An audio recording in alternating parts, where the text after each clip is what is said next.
Y'all know how sometimes you listen to a new album, and as you go through the track list, you find that certain songs immediately register to you as a bop and a jam and a half and are immediately added to our libraries. But then there are some others on the album that don't hit for you, and you sort of just write them off and you forget about them as you indulge in your new favorite earworms. But then one day you get tired of those earworms, you've heard them front and back, you've assimilated them into your life as much as possible, and it's getting a little old. So maybe you then come across the songs from before that didn't hit, but now, for some reason, given enough time, maybe different contexts, those songs you initially didn't enjoy suddenly just click for you, and then you're in love. In fact, I've found that for me, when a song ends up being more of a slow grower, it often ends up becoming even more enjoyed and appreciated than the songs that had immediately grabbed me before. It's like they finally bloomed and unfurled their magic before us, magic that we just maybe weren't ready to see or grasp. The same thing happens with movies sometimes.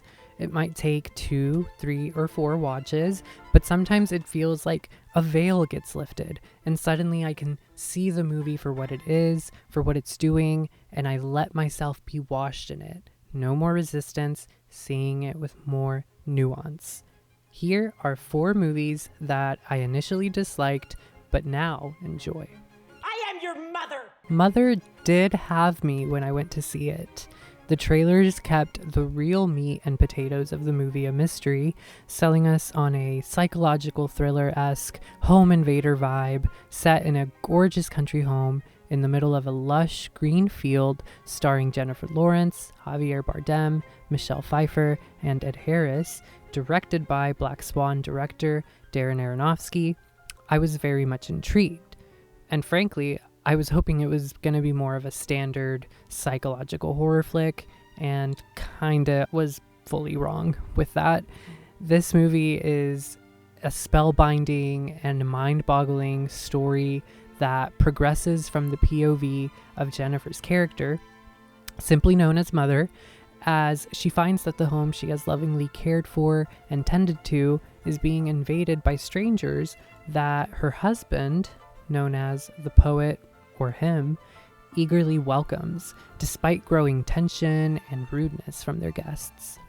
Needless to say, circumstances escalate, and it comes across like a train wreck of events that leads to a third act so unhinged and so epic in its depiction of humanity that it left me eyes wide, jaw agape, and shocked in horror.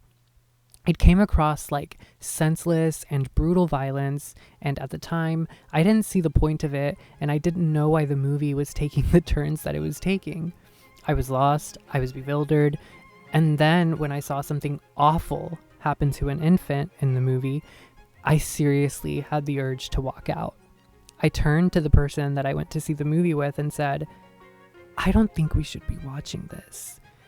But we stuck it through, and by the time the credits rolled, I did find myself displeased and indignant. It was only after getting out of the movie and researching that the biblical allegory aspect of it came to my attention. And when framed through that lens, and with all the metaphor and symbolism that came with it in the movie, I suddenly had a reworked interpretation that I could get behind and also pour through on other rewatches. Commenting on themes of egoistical love, abuse, greed, environmental damage, and fanatic, lunatic, pathetic, and lost humanity, this movie portrays so much more than meets the eye, all while making some bold and interesting choices in the plot. I now love this movie for what it is, and watching it vicariously through someone else's first watch is like the best way to see it. Highly recommend. Will you stop following me? I'm not your mother. When I watched It Follows in theaters in 2015, I was coming off of the horror movie high that was The Babadook just a year before. In my mind, that movie was the standard for horror going forward, and everything else could only try to meet its favor. It follows a girl named Jay as she navigates being followed by a mysterious, ever-approaching entity out to kill her, which is transferred through sexual contact.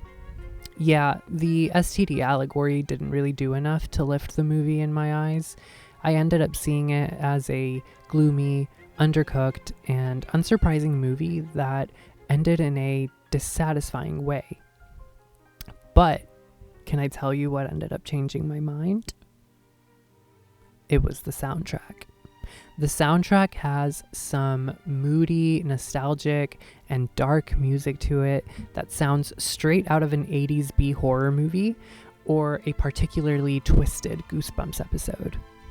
When I reflected on the sound of the songs, it made me reflect on the sounds and sights of the movie itself, and it made me reevaluate the setting and its characters through a different lens. And that's when it finally clicked.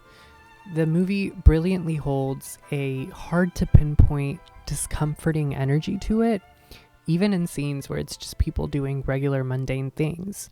There's no sense of an era to it, as it combines elements of present day with elements of the past, making it feel like a sort of purgatory at times. The setting is unglamorous and is actually what makes the movie so, gloomy and moody. Taking place in Detroit and its surrounding suburbs, it feels a little too real, almost. It elicits an almost too real fear of the dark, of distrust in other people, and feeling trapped and afraid. So basically, when you fully give in to the vibes that this movie is going for, the rest of the horror really shines. You get some horrific brutalizing on the part of the entity. You get ominous and dark silhouettes in the distance, or just beyond your doorway, things like that. It's really not necessarily a good time of a movie, but it is very much a well-defined, unique capsule of low-budget horror that sticks to you, leaving you feeling a little dirty. And we also just found out last year that it's getting a sequel, if you even care. So the impression of Joker that I got when I first watched it was that it was a dark for dark's sake, edgy boy anarchy movie with a predictable and unexciting flair.